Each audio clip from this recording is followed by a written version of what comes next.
Imagine this, flickering candlelight in a grand Georgia plantation house.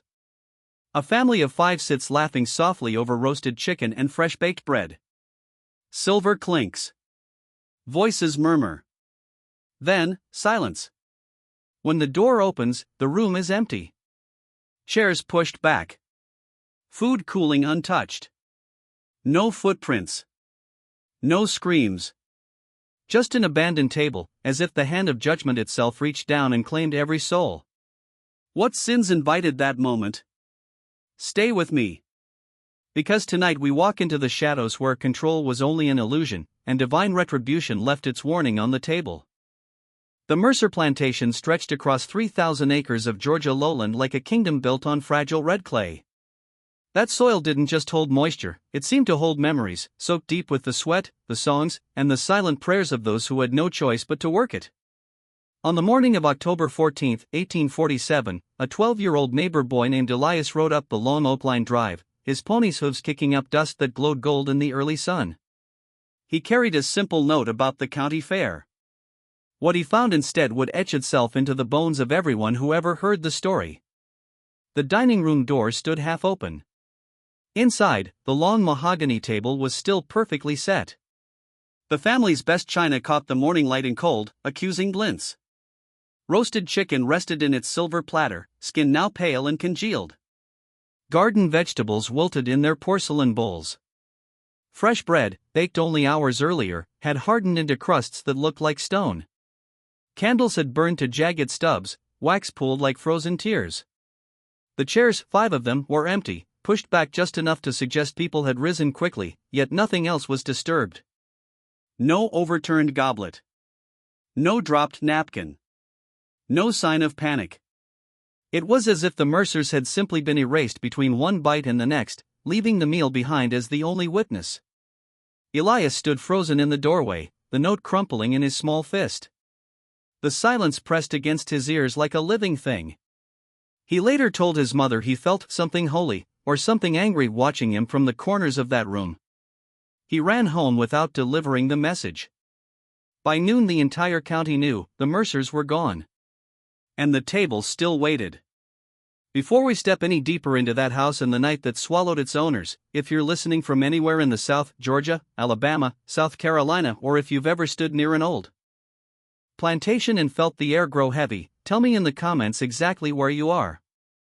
I want to know if this story is reaching the very soil that remembers. And if your spine is already tingling, smash that subscribe button. Because what happened inside those white columns wasn't just a disappearance. It was a reckoning. The Mercers were not the loudest names in Georgia planter society, yet their story would outlive empires. Thomas Mercer, 43 years old, had inherited the land and the crushing debts that came with it. His face was all angles and sharp eyes, the face of a man who spent every waking hour calculating numbers, yields, debts, and perhaps, in the quiet hours, the moral weight he pretended not to feel. He walked the fields with a ledger in one hand and a whip in the other when necessary, but those who worked under him said his footsteps grew heavier each season, as if the red clay itself was pulling him downward. His wife, Elenina, was 33, a Charleston merchant's daughter who had traded city refinement for plantation soil. She kept her dark hair pinned in perfect coils, her imported dresses starched and spotless. Her beauty was deliberate, maintained like a shield. Yet her eyes, cool, distant, never quite warmed. Servants whispered she prayed alone in the parlor some nights, but the prayers sounded more like bargaining than surrender. Their children carried pieces of both parents. Catherine, 19, was already promised to a neighboring planter's son. The match would double the land, seal the debts, lock 2 empires together. She moved through the house like a quiet shadow, beautiful in the same careful way as her mother, but her gaze was her father's, always watching, always weighing. In the few private moments she allowed herself, she stared at the river as though it offered escape she knew she would never take. William, 17, was the golden heir. Tall, confident, already speaking of the day the plantation would be his. He rode the best horse, wore the best coat, and carried the easy arrogance of a boy who had never been told the world might not bend to him. Yet sometimes, in the stable at dusk, the grooms saw him pause, hand on the horse's neck, as if listening for something he could not name. Margaret, 14, was the only one who still laughed without calculation. She ran through the gardens chasing butterflies, her voice bright against the endless rhythm of field songs. She was the last spark of innocence in a house that had begun to feel like a ledger balancing itself in blood. The main house had been built in 1789 in the clean federal style, tall white columns, wide porches that caught every breeze. Two clumsy additions over the decades had left it slightly lopsided, as though the building itself could not decide its own shape. Inside, every surface spoke of order, floors polished until they reflected candlelight like dark mirrors, walls hung with portraits of stern ancestors whose eyes seemed to follow you. Outside, the lawn was clipped like a parade ground, gardens pruned with military precision, outbuildings whitewashed until they gleamed. Everything declared, "We are in control." But control, as every Southerner knew in their marrow, was the most dangerous illusion of all. Nearly 40 enslaved souls kept that illusion alive. Ruth, the head housekeeper, had been there 23 years. She ran the domestic world with a will of iron and a faith that never wavered. She had nursed every Mercer child, buried 2 of her own in unmarked graves behind the quarters, and still rose before dawn to polish silver and pray. Samuel, the cook, had learned his craft in Charleston kitchens before being sold south. His meals were county legend, yet he seasoned them with quiet spirituals hummed under his breath, songs of deliverance he never dared sing aloud in the big house. The night of October 13th felt ordinary at first. The air was warm for mid-October, almost summery, but a dampness clung to it like a promise of coming storms. Crickets sang in the fields. Spanish moss swayed like gray curtains. At exactly 7 o'clock the family gathered in the dining room. No guests. No special occasion. Elenina had simply declared they would dine formally to remember who we are, she said. The good china came out. Candles were lit. Samuel's roasted chicken arrived fragrant and golden. Vegetables steamed. Bread was sliced thick. Ruth served the soup, then withdrew, closing the heavy door behind her as always. From the kitchen she could hear the low murmur of conversation, Thomas speaking of cotton prices, Elenina correcting a child's posture, Margaret's bright laugh rising above it all. Silver clinked. A chair scraped. Then, around 8 o'clock, the voices simply stopped. Ruth waited. The silence stretched. At 8:30 she knocked. Once. Twice. No answer. A cold finger traced her spine, the same feeling she got when she read Exodus aloud in the quarters at night. She opened the door slowly. The scene that met her eyes would be described for generations as unnatural, impossible, and touched by the hand of the Almighty. The soup course had been cleared, the family had eaten that much. But the main plates waited exactly where they had been set. Chicken cold. Vegetables limp. Bread hard. The candles had burned low, wax dripping like blood onto the linen. Every chair was empty. Thomas's seat at the head, Elenina's to his right, Catherine and William beside her, Margaret's smaller chair at the end, all vacant. The windows were latched from inside. The only door was the one Ruth had just opened. Nothing was overturned. The tablecloth lay smooth. It was as if 5 living souls had been lifted bodily into another realm between one heartbeat and the next, leaving their last meal as evidence. Ruth's scream tore through the house. Like a judgment trumpet. Samuel came running, his apron still dusted with flour. Other servants followed, lanterns swinging, eyes wide with terror and something else, recognition. Ruth stood in the doorway, hand over her mouth, whispering, the Lord done called them home. Or sent them somewhere worse. The search began before the scream had finished echoing. Torches flared across the lawn, casting long, dancing shadows that looked like reaching hands. Every room was torn open, closets, attics, the root cellar where the air smelled of damp earth and forgotten sins. The grounds were combed inch by inch. The river that bordered the eastern fields was dragged with poles and lanterns, its black water gave up nothing. The woods beyond swallowed searchers whole, their voices calling names that came back only as echoes.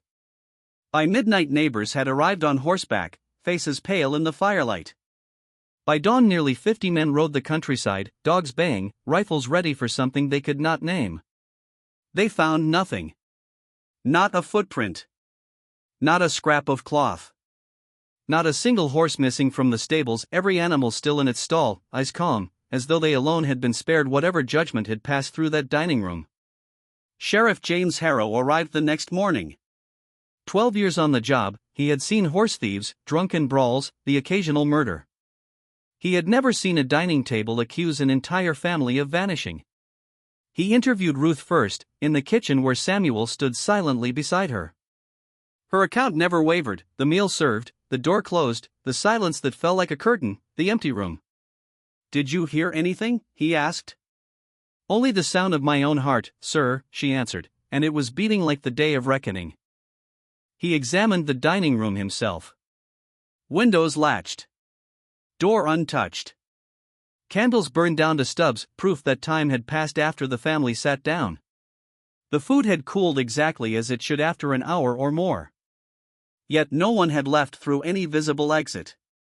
Harrow's methodical mind began to crack under the weight of the impossible.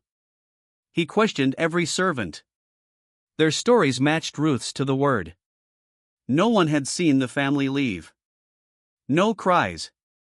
No struggle. One elderly field hand, when pressed, only muttered, "Some debts can't be paid with cotton, Sheriff. Some debts the Lord collects himself." Harrow dismissed it as slave superstition. But the words lodged in his chest like a splinter. Neighbors confirmed the thoroughness of the first search. Old Garrett pointed at the stables, "Horses still here. If they ran, they'd have taken the best mounts." This wasn't running. This was being taken. Over the following days Harrow spoke with everyone connected to the household. Distant relatives. The young man betrothed to Catherine, his shock seemed genuine, yet his eyes kept drifting toward the empty fields as though already calculating what the land might be worth without its owners. No one offered a single useful clue. A week later Harrow stood on the courthouse steps and announced that the Mercer family had vanished under circumstances beyond mortal explanation. Foul play could not be ruled out, but neither could something darker. He offered a $50 reward, a small fortune in 1847. No one ever claimed it. The weeks became months. The search parties dwindled. The plantation slipped into a strange limbo. The enslaved people continued their work because they had no other choice, yet the big house stood silent, its dining table still set exactly as it had been that night, a frozen monument to a meal no one would ever finish. And in the quarters at night, Ruth and Samuel and the others gathered around a single candle and sang the old spirituals a little louder than before. Songs about Pharaoh's army swallowed by the sea. Songs about deliverance. Songs that carried a new, quiet certainty. Some reckonings do not come with thunder. Some come quietly, between the soup course and the main dish. Some leave the table set, the candles burning low, and the guilty simply gone. The red clay still holds its secrets. The columns still stand white against the Georgia sky. And on certain October nights, when the air grows damp and the crickets fall silent, travelers say you can see a faint glow through the dining room window, 5 chairs waiting, 5 plates untouched, 5 souls called to account by a justice older than any plantation, older than any ledger, older than sin itself. The Mercer family disappeared overnight. But their dinner is still on the table. They rot. They fester. They rise like damp rot through polished floorboards until the whole structure groans. And when the truth finally breaks through at the dinner table, sometimes the reckoning doesn't come with thunder. Sometimes it comes with silence so deep it swallows 5 souls whole. After the disappearance, the Mercer plantation didn't just lose its family, it lost its heartbeat. The enslaved people who had kept the illusion of order alive were suddenly masterless. Some stayed out of long habit, out of the terror that comes when the only world you've known suddenly has no rules. Others slipped away in the night, a shadow moving through the cotton rows, a bundle tied to a stick, footsteps fading toward the river or the distant lights of Macon or Savannah. No one chased them. No one could. The big house stood empty, its white columns slowly graying under the relentless Georgia sun and rain. Without Elenina's daily inspections, the gardens turned savage. Roses that had once been pruned into perfect spheres now sprawled like wild accusations, thorns catching on anyone foolish enough to walk the paths. Paint peeled from the columns and long, curling strips that fluttered like pale ghosts in the breeze. The wraparound porch sagged, boards softened with rot until they creaked under the weight of memory alone. Inside, dust settled like a shroud. Curtains that had once shimmered with afternoon light faded to the color of old bones. Silver tarnished on sideboards. Portraits of stern ancestors stared down with eyes that now seemed to accuse rather than command. But the dining room became forbidden ground. The table remained exactly as Ruth had found it that night, plates congealed, candles guttered to black stubs, chairs pushed back in frozen surprise. No one dared clear it. To touch that meal would be to erase the last physical proof that 5 people had once sat there, breathing, arguing, living. To remove it might invite whatever force had taken them to return, and take more. So the door stayed closed. The room stayed dark. And the plantation slowly decayed around its untouched centerpiece, like a body decaying around a still beating heart that refused to die. By Christmas of 1847, the Mercer vanishing had hardened into local legend. In taverns and churches, on front porches and in slave quarters, people spoke of it in lowered voices. Some said spirits had claimed them, divine retribution for the sins written in the ledgers and the whipping post. Others whispered of abolitionists who had spirited the family north under cover of darkness, a secret railroad stop right in the dining room. A few old women in the quarters spoke of the land itself rising up, tired of being bled dry, rejecting those who had worked it with iron and fire. Still others muttered about curses carried on the wind from Africa, debts paid not in coin but in blood and breath. Every theory carried a shiver because every theory felt possible, and everyone felt worse than the last. Yet the deepest truth was neither supernatural nor political. It was painfully, achingly human.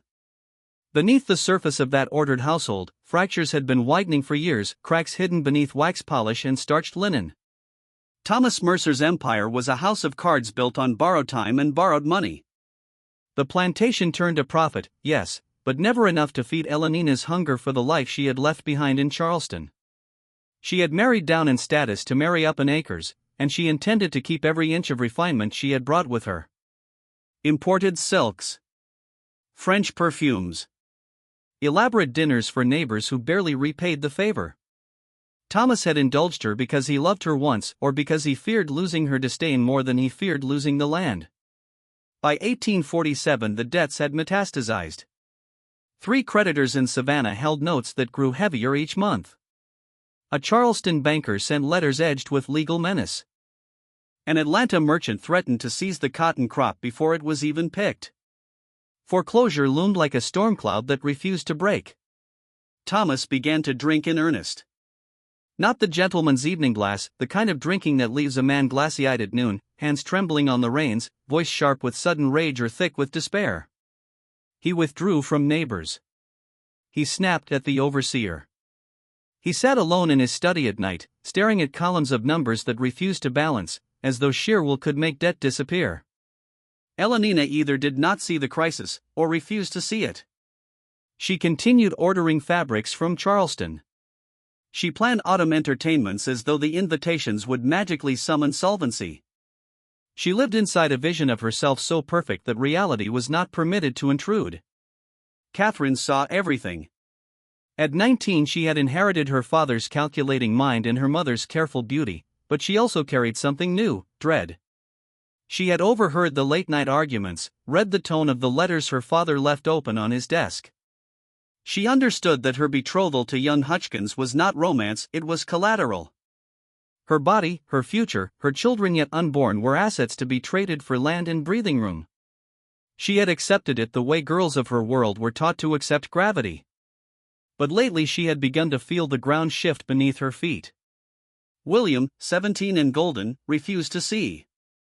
He rode the finest stallion, hunted with friends, courted a girl from the next plantation over. He spoke of the day the land would be his as though it were already written in scripture. He assumed his father would fix everything, fathers always did. He assumed the world would continue to reward confidence and lineage. He was wrong. Margaret, 14, lived still in the bright bubble of childhood. She chased fireflies on the lawn. She believed her parents invincible, their love unbreakable, the house eternal. She noticed nothing. But the fracture that ran deepest was invisible to outsiders. It lived in Catherine's body, and in Ruth's silence. In the spring of 1847, Catherine had fallen pregnant. Not by Hutchkins. By Henry Garrett, the neighbor's son, handsome, reckless, landless, charming in the way that makes a girl forget consequences.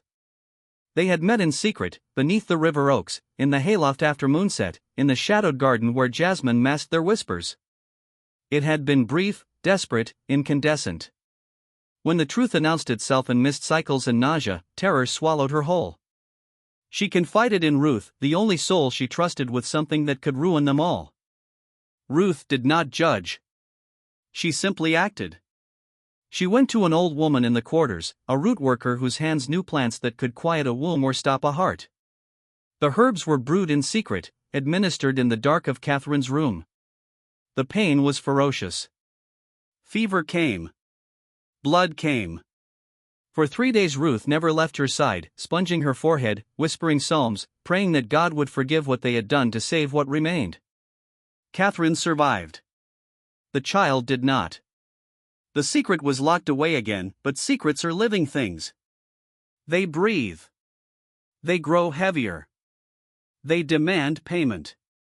Elenina suspected. She had seen the pallor, the weakness, the way Ruth hovered like a guard.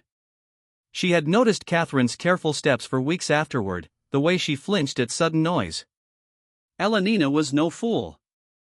Her intelligence had always been a weapon turned inward and outward in equal measure.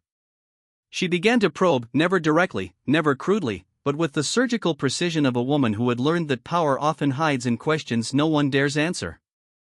Catherine denied everything. The denials only sharpened Elenina's gaze. She restricted Catherine's movements. She questioned every walk, every errand. Mother and daughter, never warm, turned openly cold then. Hostile. Thomas saw none of it. He was drowning in ledgers and whiskey. William was too wrapped in his own bright future. Margaret was too young. Until the night of October 13th. When everything broke open over a meal that should have been ordinary. The argument began quietly, the way forest fires begin with a single dry leaf. Thomas had received the final letter that day, 30 days or the land would be sold from under them. He came to the table already half gone on whiskey, eyes red-rimmed, hands unsteady. Elenina noticed at once. She always noticed weakness. She made a barbed remark about the wine, really a remark about him. He answered with irritation. She pressed.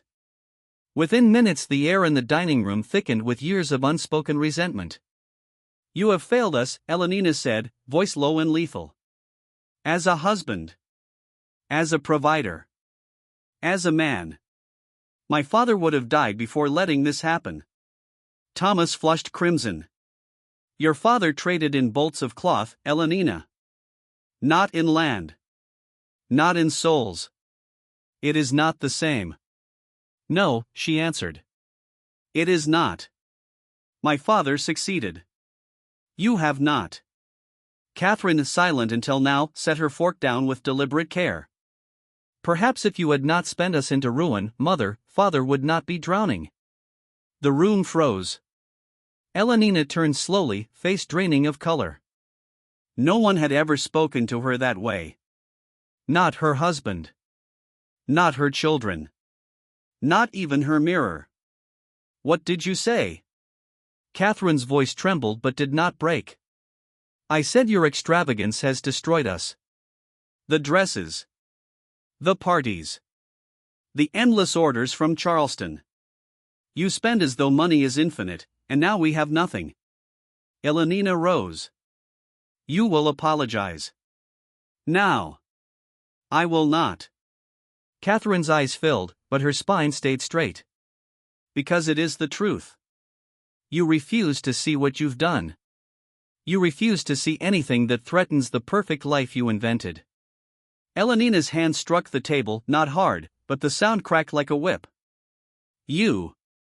Ungrateful child. After everything." "Everything?" Catherine's voice rose, breaking at last. "Everything you've done to keep up appearances while father drank himself to death and the bank circled?" Everything you've done to me? The word hung there, heavy, dangerous. Elenina's eyes narrowed. What exactly have I done to you, Catherine? And in that moment, with the candles guttering and the food turning cold, the dam broke. And when the last cruel word landed, something irrevocable shifted. Not with thunder. Not with screams that carried beyond the walls. But with a quiet that swallowed light, breath, and 5 human lives. Because sometimes divine justice doesn't announce itself. It simply arrives, and takes what is owed. Catherine's voice cracked like dry earth underfoot. You have done nothing for me except try to control me. To mold me into something I am not. To sell me to the highest bidder like a piece of property. Thomas, who had sat stunned through the escalating storm, slammed his palm on the mahogany. The silver rattled. Enough! His voice boomed, thick with whiskey and breaking authority. Enough, both of you. But Elenina was beyond restraint. She leaned forward, eyes locked on her daughter like a judge delivering sentence. I know about Henry Garrett. The words fell like stones into deep water, rippling outward. I know what you did. I know what you are. The room froze in a tableau of horror. William's fork hovered mid-air. Margaret's small hand trembled, her fork suspended halfway to her lips. Catherine's face drained to the color of spent ashes. I don't know what you're talking about, she whispered, a lie so thin it tore on the way out. Don't lie to me, Elenina hissed. I am not a fool. I know you were with him. I know you became pregnant. I know Ruth helped you dispose of the problem. Thomas's head snapped toward his wife. What are you talking about? Your precious daughter, Elenina continued, voice dripping venom, is not the innocent girl you thought she was. She has lain with a man. She has carried a child. She has. That's a lie, Catherine breathed, barely audible. Is it? Elenina turned to the sideboard where Ruth stood frozen, hands clasped so tightly her knuckles gleamed white in the candlelight. Ruth. Tell him. Tell him what you did. Tell him how you helped his daughter commit a sin that would damn her soul. Ruth did not move. Her face was a carved mask of endurance, the same mask she had worn for 23 years while nursing white children, burying her own in secret, swallowing every injustice with the same quiet strength that kept the house running. She said nothing. The silence from her was louder than any confession. Thomas rose halfway from his chair. I will not have this conversation. Not like this. Not my family's private matters. Your family's private matters? Elenina's laugh shattered like glass on stone. Your family's reputation is in tatters, Thomas. Your daughter is ruined. Your son is a fool. And you are a failure. I am trapped here with all of you, watching everything I built crumble into dust. William surged to his feet. You will not speak about Catherine that way. Sit down, Thomas commanded, voice shaking. I will not. William's eyes blazed. Mother, you are being cruel. Unjust. Catherine has done nothing to deserve. She has brought shame upon this family, Elenina cut in. She has. She has fallen in love, William shot back. And you, with your coldness, your cruelty, made it impossible for her to confide in you. Impossible for her to ask for help. Elenina stood abruptly, chair scraping like a scream across the floorboards. You are all against me. All of you. I have given everything to this family, and this is how you repay me? With ingratitude. Disrespect. Lies. You have given nothing, Catherine said quietly, the words carrying the weight of final truth. You have only taken our freedom, our privacy, our right to choose. You have treated us as possessions, things to control, to manage, for your own benefit. Thomas rose fully now, his chair toppling backward with a crash that echoed like judgment. This conversation is over. His voice cracked. Elenina, go to your room. Catherine, you will also go to your room. William, Margaret, finish your dinner. No one moved to finish anything. Elenina swept from the room, back rigid as iron, skirts whispering accusations against the floor. Catherine followed, head high but hands trembling violently. William sat heavily, face flushed with emotion he could no longer contain. Margaret, silent through the entire maelstrom, began to cry without sound. Tears slipped down her cheeks like rain on window glass, her small shoulders shaking. Thomas remained standing at the head of the table. He stared at the ruins, cold food, guttered candles, empty chairs still bearing the imprint of bodies now scattered. Something inside him gave way, a quiet snap, like the last thread in a noose. He sank slowly into his chair as though his legs had turned to water. He put his head in his hands. "I'm sorry," he whispered. "To no one. To everyone. I'm sorry. I'm sorry." William reached across, placed a hand on his father's shoulder. "Father, it will be all right. We will find a way through this." Thomas did not answer. His shoulders shook in silence. The candles burned lower. The food grew colder. The darkness outside pressed against the windows like a waiting witness. What followed was no supernatural event. No ghostly hand reached from the shadows. No divine lightning struck the roof. What followed was the terrible, inexorable logic of human desperation, the kind that turns sin into necessity, panic into plan, and family into fugitives. The family dispersed like smoke. Elenina locked herself in her bedroom upstairs, the key turning with finality. Catherine did the same in her own room, staring at the wall as though it might offer absolution. William lingered with his father a while, murmuring comforts that rang hollow even to him, before withdrawing. Ruth escorted Margaret to bed, tucked her in with gentle hands, whispered that everything would be all right, a lie so gentle it almost felt like mercy. Both knew it for what it was. Thomas stayed in the dining room alone. He drank the dregs from the wine glasses. He finished the bottle on the table.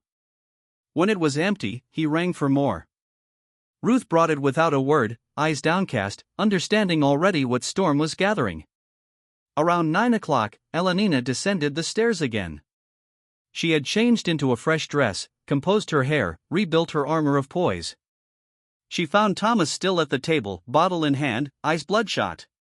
She said something, words lost to history, but sharp enough to cut the final thread. Thomas rose. He grabbed her arm. She pulled away. A brief struggle, seconds only, born of rage, alcohol, years of accumulated failure. Then Elenina fell backward. Her head struck the sharp edge of the sideboard with a sickening crack. She crumpled. She did not rise. Thomas stood frozen, staring at her still form. The full horror crashed over him like black water, his wife dead or dying by his hand. Debts unpayable. Reputation shattered. A noose waiting in the courthouse square if anyone learned the truth. He called for William. His son came down, face paling at the sight. But William did not flee. He did not scream.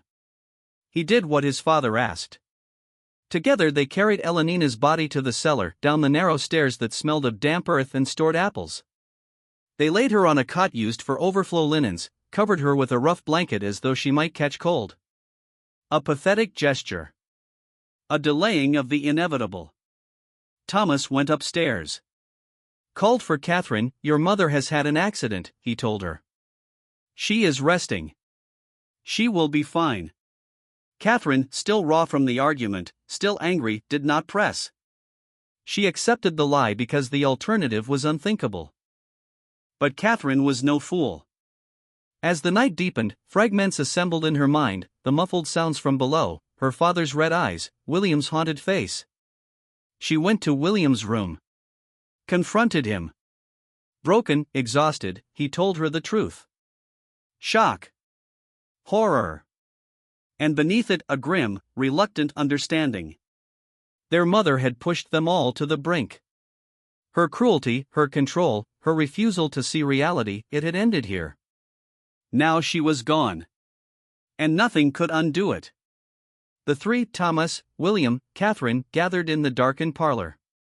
They could not summon a doctor. They could not confess. Thomas would hang.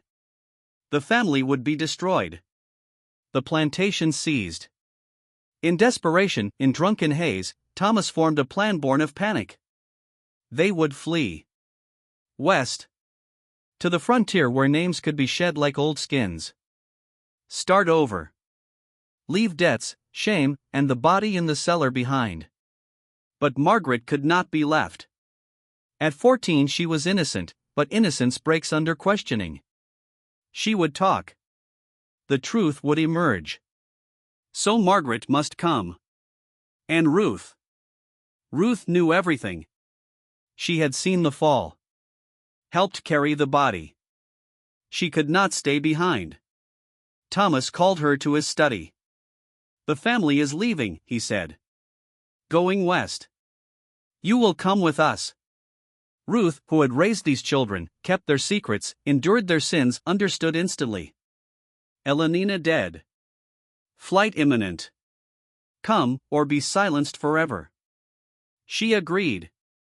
What choice did a woman in her position have? Samuel the cook was not included. He was not family. Not trusted with such darkness. But Samuel was perceptive. He noticed Elenina's absence from her daily kitchen rounds. He saw the family moving through the house in shadows, whispering, carrying bundles. He began to suspect. The air in the big house thickened with unspoken dread. The night stretched on. Candles guttered to nothing. The red clay outside waited, patient as judgment. Because in the South of 1847, sins did not vanish. They accumulated. They demanded payment. And sometimes that payment came not in blood spilled openly, but in 5 souls erased between dinner and dawn, leaving only cold plates and an empty table as witness to the final, fatal reckoning. The meal remained untouched since the argument, chicken congealed into something gray and lifeless, vegetables shriveled, bread hard as judgment. Chairs pushed back at odd angles. Empty places where 5 souls had once sat breathing, arguing, breaking. Now only shadows occupied them. Samuel, the cook who had fed that family for years, came to clear the table as he did every night. He pushed open the door with the quiet tread of a man who had learned to move without being noticed. What he saw stopped him cold. The room looked exactly as Ruth had described it hours earlier, frozen mid-meal, abandoned mid-sentence. No family. No sound. Just the faint metallic scent of old wine and the deeper, sour undercurrent of fear that had soaked into the walls. Samuel stood in the doorway, lantern trembling in his hand, and felt the weight of centuries press down, a black man in 1847 Georgia, staring at evidence of something white folks had done, and knowing his word against theirs would vanish like smoke. He could not run to the sheriff. He could not scream for help. He could only close the door softly, walk back to the quarters under starlight that felt colder than usual, and whisper to the others what he had seen. By the time the first rooster crowed, the Mercer family, or what was left of it, was gone. Thomas, William, Catherine, and Margaret had slipped away in the dark hours before dawn. They took 3 horses, a covered wagon loaded with hasty supplies, the little cash Thomas could scrape together from hidden drawers, and Ruth. Ruth went because the alternative was death or betrayal. She had carried their secrets too long, helped bury too many truths in silence. To stay would be to face questions she could not answer without condemning herself alongside them. So she climbed into the wagon beside the bundled shape beneath the tarp, Elenina's body, wrapped in old quilts, already beginning to stiffen. They rode west, avoiding the main roads, keeping to back trails where moonlight barely reached through the pines. Samuel stayed behind. He stayed and kept the secret locked behind his teeth. He watched the big house empty, watched the enslaved community fracture, some fleeing north toward uncertain freedom, others remaining out of habit or terror. He lived with the image of that dining table burned into his mind, the good china gleaming accusingly, the food rotting slowly, the chairs waiting for bodies that would never return. Decades later, on his deathbed, old and frail, he finally told one young man the fragments he had carried alone. Even then, he spoke in whispers, because some truths are too heavy to shout. The fugitives traveled by night, sleeping in hidden thickets during the day. Thomas told strangers they met in crossroads taverns that they were relocating for better land, that Georgia's heat had worn them down, that they sought fresh soil in the west. The frontier swallowed stories like theirs every day: debtors, adulterers, men fleeing duels or disgrace. No one pressed. But the body in the wagon grew harder to conceal. As October turned to November and the weather warmed again in the lowlands, decomposition set in. The smell, sweet, cloying, unmistakable, began to leak from beneath the tarp no matter how tightly they wrapped it. Flies followed them. The children gagged in silence. Catherine stared straight ahead, refusing to look at the bundle. Margaret wept quietly into her shawl. William clenched his jaw and drove on. In the rugged hills of eastern Tennessee, Thomas chose a narrow ravine far from any trail. They dug no grave, too much risk of soft earth betraying the spot. Instead, they piled stones over Elenina's body until it resembled nothing more than a natural cairn. No marker. No prayer. Just rocks and silence. The children never spoke of it again. To speak would be to admit complicity, to make the horror real instead of a nightmare they could pretend had happened to someone else. They reached Arkansas by early winter, a small frontier settlement where the soil was dark and fertile, the people too busy surviving to ask probing questions. Thomas kept the name Mercer. Invention failed him when exhaustion set in. He bought a modest plot with what remained of his cash, claimed he was a planter seeking new beginnings after family troubles back east. For a season or two, it almost worked. Cotton sprouted. A cabin rose. William, now 18, began talking of his own land someday. Catherine, 20, allowed herself to be courted by a quiet widower who never inquired about her past. They rebuilt the surface of normal life, fragile, thin as new ice. But Ruth was fading. The journey had broken something in her, not just her body, but the iron will that had sustained her through decades of ownership and silence.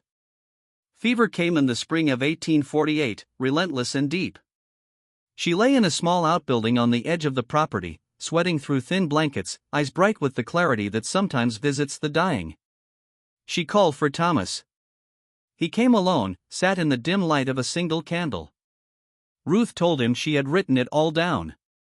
A journal, every detail of that October night, the dinner table war of words, Elenina's cruel accusations, the fall, the panic, the flight. She had hidden it carefully before they left Georgia. "If I die," she whispered, "it will be found. The truth will not stay buried forever. Elenina's blood cries from the ground." Thomas begged for the location. Ruth refused. "It is my insurance," she said. "And yours. You cannot erase what you have done." She died 3 days later, peaceful, staring at the rafters as though already seeing something beyond them. Thomas tore the cabin apart, floorboards pried up, walls searched, earth beneath the hearth dug out. He scoured the property. He questioned neighbors under guise of concern. The journal was never found. But the fear it planted never left him. The family lived under that shadow for the rest of their days. Thomas died in 1862 of pneumonia during the war, a quiet, unremarkable end for a man who had once commanded 3,000 acres. William fought briefly, survived, returned to farm successfully, married, raised children who never knew their grandmother's name. Catherine wed, bore children, kept her past sealed behind polite smiles and vague answers about Georgia long ago. Margaret lived longest, to 87, gentle, quiet, haunted. On her deathbed in 1917 she finally told her daughter the story, the argument, the fall, the flight, the stones in Tennessee. Her daughter listened in stunned silence. By then no one remained to punish. The truth arrived too late to matter in any courtroom. Back in Georgia, the plantation decayed without mercy. The white columns rotted from within. The porch collapsed under vines. The dining room, that frozen monument, was slowly claimed by creepers and forest until only foundation stones poked through like broken teeth. By the early 20th century, nothing remained but whispers and legend. People preferred the legends. Spirits taking the family in divine retribution. A curse rising from the red clay. Ghostly candles still burning in the empty house on October nights. The mundane horror, a controlling wife, a weak husband, resentful children, a desperate act of violence, a flight born of panic, felt too ordinary, too human, too close to the mirror. So they embroidered the tale with the supernatural, because a curse is easier to accept than the truth, that families can destroy themselves from the inside out, one unspoken resentment at a time. In the 1960s, a historian, digging through old deeds and oral accounts, heard rumors of Ruth's journal. He searched the overgrown ruins, followed faded maps, listened to descendants of the quarters. Beneath what had once been Ruth's cabin, he found a rusted metal box, sealed tight. Inside, pages. Brittle with age, ink faded but legible. Ruth's careful hand had recorded everything: the dinner confrontation, the fatal push, the cover-up, the flight. No ghosts. No divine hand. Just sin, shame, and the terrible arithmetic of survival. The historian published his findings in a small academic journal. Few noticed. The story lacked drama. No one was left to hang. No plantation stood to reclaim. People shrugged and returned to the versions they preferred: the mysterious vanishing, the untouched meal, the empty chairs waiting forever. But perhaps the real haunting is simpler and colder. The Mercer family didn't disappear because of spirits or curses. They disappeared because secrets accumulate like debt, compound interest paid in silence, shame, and blood. They disappeared because control is always an illusion, and when it shatters, what's left is desperation and running. They disappeared because one night, over a meal meant to affirm order, everything they had built on lies and suppression finally collapsed inward. And the table, that silent witness, stayed behind. Plates cold. Candles burned to nothing. Chairs empty. A monument to the moment when a family stopped being a family, and became only fugitives from their own souls. What do you believe happened that night? Was it truly an accident, or did Thomas's hand strike with intent in that final moment? Did Ruth's journal tell the full truth, or did even she hold something back? Do you think the past ever truly stays buried, or does it always find a way to surface in whispers, in journals, in deathbed confessions? Drop your thoughts in the comments. Tell me where you're watching from, especially if you're in the South, near old plantation land, or anywhere the soil feels heavy with memory. If this story chilled you, if it made you reflect on the secrets families carry and the terrible choices desperation forces, then subscribe now. Hit the bell. Share this with someone who loves the dark corners of history. Because the past is full of tables still set, meals still waiting, and truths still demanding to be heard.